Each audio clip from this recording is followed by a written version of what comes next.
Hello, everyone, and welcome back to Be Like Christ. It's Sunday today, and I know a lot of you are going to be with the church and worship and have Bible study.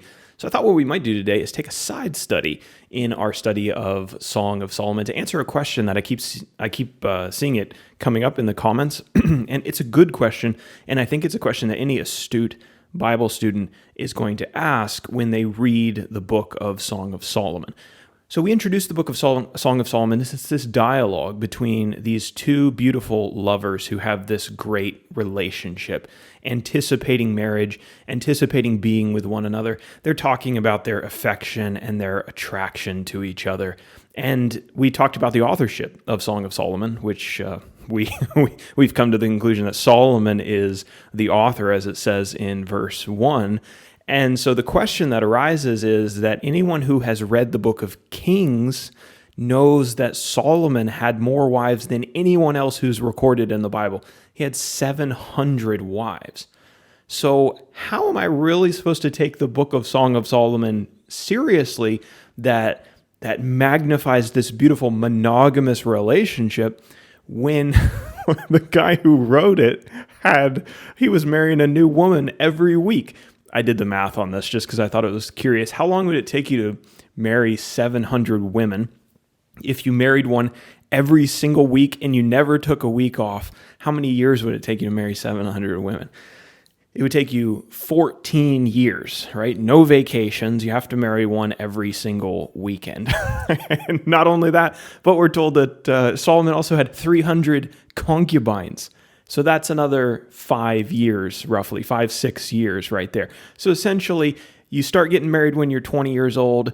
You get no time off. You have to marry one woman every week for essentially the next 20 years until you're 40 years old. No doubt Solomon was marrying women one week and probably forgetting their names by the end of the month. So the valid question is, what on earth is he doing writing this beautiful love song between just one man and one woman who really love each other and are devoted to each other? You know, the woman in the song is always saying, "My beloved is mine and I am his." Well, if you're Solomon, maybe for a week, but then he's moving on to the next lady. So let's talk about this a little bit. I think there are absolutely some really good reasons why we need to look at Song of Solomon as the ideal love story and as one worth mimicking in our own lives, even though the guy who wrote it perhaps didn't mimic that in his own life. Is the Song of Solomon somehow less credible, or are we not able to take it really that seriously because we know who the author was? And to that I would say no. I think we still need to take the book of Song of Solomon extremely seriously and as a model for human love and human marriage in spite of the authorship of the book. And here's a couple reasons why. The first one is the genre of the book, right? This needs to be kept in the back of your memory as you're reading this. This is poetry. It's a song. This is not a historical narrative. Solomon never says, to my knowledge, he never signs off on the final writing of this book and all the dialogue that he records and all the events that the young man and the young woman go through in the book. He never signs off on it and says, "This was something that I experienced, and I experienced it just as I wrote it here in this book. This is something that really happened to me just the way that I wrote it." And why is that important? I think it's important because he's writing a poem. And poems are often idealized. Songs are often talking about hypothetical events, maybe things that we wish would have happened to us. And I think it's very possible that what Solomon could be doing here is he's writing himself into the ideal love story. He's saying, this is what I long for. Maybe this is what I wish would have happened, and this is the way that I wish I would have gone about it. And so he writes that out in this beautiful way. I think that's very possible, again, because of the genre, but also because of what we just read in Ecclesiastes. Solomon tried it the other way. He tried it with the 700 wives and the 300 concubines. And what is his conclusion in the book of Ecclesiastes? It's that that doesn't really work. You know, that may seem great, and you may get lots of pleasure from that and maybe lots of prestige from that. He's like, that's not really the best way. That's not a way that's going to give you meaning. And we know that Solomon had all kinds of women problems back from the book of Kings. And so he struggled in that area. So I think it's very possible that what he's doing here is he's writing it perhaps the way that he wished it would have happened now that he has all of this wisdom and life experiences. So in that sense, what we need to learn from that is, the case study concept that we looked at in Ecclesiastes. Here's a guy who tried it the other way. And a lot of men think, well, maybe it would be great if I had 5 wives or 10 wives. What Solomon is saying, it's not. Learn from my experience and embrace the beauty and the intimacy of a monogamous relationship.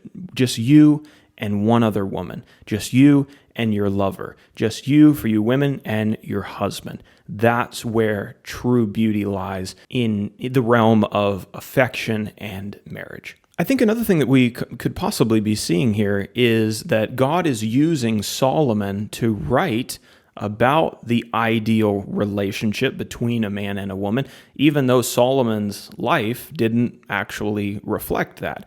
And this would not be something unique in the Bible. God often used people whose life maybe wasn't something that we want to pattern, but he uses them to say something that is worth listening to and is true. And they could be communicating truth even though their life isn't necessarily a perfect picture of that truth. We do see this, I think, even in Solomon. Solomon makes a lot of mistakes towards the end of his life, but he still gives us the book of Proverbs, right? Which is wisdom to live by. I think probably the classic example of this is Caiaphas, the evil high priest who wants to kill Jesus. God used Caiaphas to speak a prophecy that was true, even though Caiaphas wasn't a good man. So God gives Solomon this gift of wisdom, and then he uses him to poetically describe the ideal marriage relationship. And I think that's very possible because what we see in Solomon, we know was not God's ideal.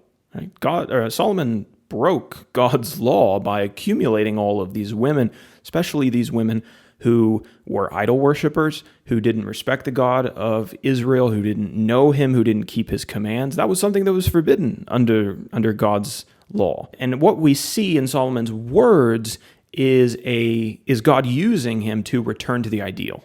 What we see in the Garden of Eden, Adam and Eve, one man, one woman.